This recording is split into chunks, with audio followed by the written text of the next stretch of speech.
અમદાવાદની Jodhpur art gallery ખાતે ભારતની હેન્ડલૂમ કલાની ઉજવણી કરવા માટે કરઘા કાવ્યનું આયોજન કરવામાં આવ્યું છે।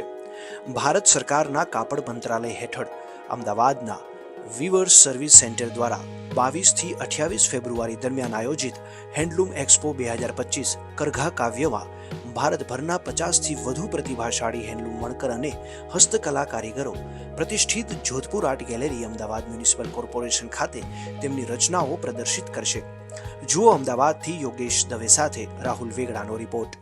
हाँ, मैं पवन कुमार गुप्ता, बुनकर सेवा केंद्र अहमदाबाद, भारत सरकार वस्त्र मंत्रालय की तरफ से यहाँ पे करघा काव्य एक्सक्लूसिव हैंडलूम एक्सपो का आयोजन 22 तारीख से लेके 28 फरवरी तक जोधपुर आर्ट गैलरी में किया जा रहा है।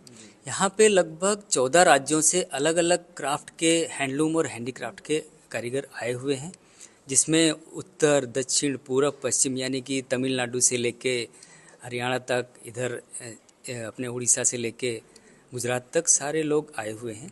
और इसमें अलग अलग प्रोडक्ट जैसे कि तमिलनाडु का कांचीपुरम हुआ, वेस्ट बंगाल का जामदानी हुआ, आपके पानीपत के होम फर्निशिंग हुआ, एमपी का महेश्वरी चंदेरी हुआ।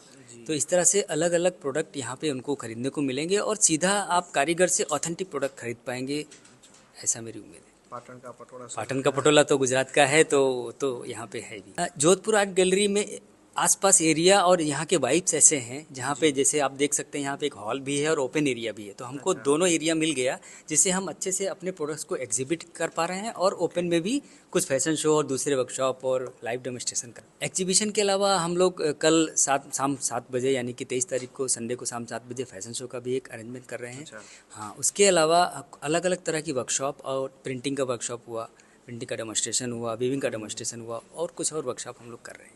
एक्सपोना उद्घाटन प्रसंगे चीफ गेस्ट तरीके धारासभ्य अमित ठाकर उपस्थित રહ્યા હતા।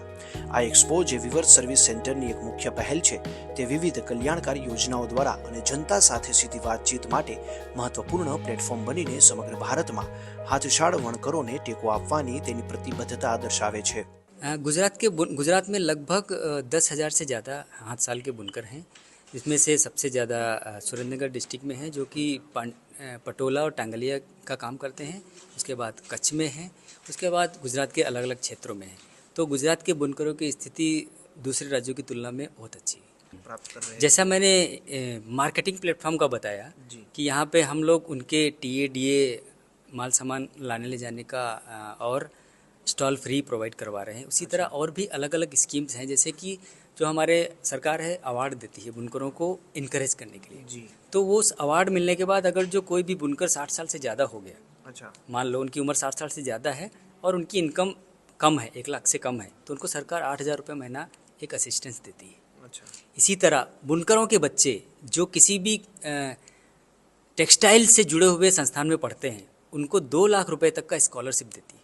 अच्छा, बुनकरों के लिए समर्थ की ट्रेनिंग स्कीम है और HSS के अंदर उनका जो हाथ साल होता है वो सब भी 90% सब्सिडी में देती है। इस तरह अलग अलग तरह की स्कीम्स अलग अलग। हाँ, ये जो हमारा ऑफिस है बुनकर सेवा केंद्र, वो केंद्र सरकार भारत सरकार के अंडर में वस्त्र मंत्रालय के अंडर में आता है। नहीं, हमारे ऑफिस तो एक ही है, लेकिन हम लोग बुनकरों के संपर्क में हैं, उनके गांव में घरों में हम लोग जाते रहते हैं, चौपाल का प्रोग्राम करते हैं अपने स्कीम्स को बताने के लिए। समय समय पर उनके साथ हम मीटिंग्स करते हैं, तो उनको आने की ज़रूरत है, उन किसी काम से तो आते हैं, अदरवाइज़ हम उनके पास जाते हैं। हाँ, हमारा जो हेड ऑफिस का एक वेबसाइट है www.handlooms.nic.in, उस पर जाके आपको सारी जानकारी मिल सकती है। मुलाकातीओ 12 થી 28 ફેબ્રુઆરી દરમિયાન સવારે 12 કલાકેથી રાત્રે 9 કલાક સુધી હેન્ડલૂમ આર્ટનો આનંદ માણી શકે છે।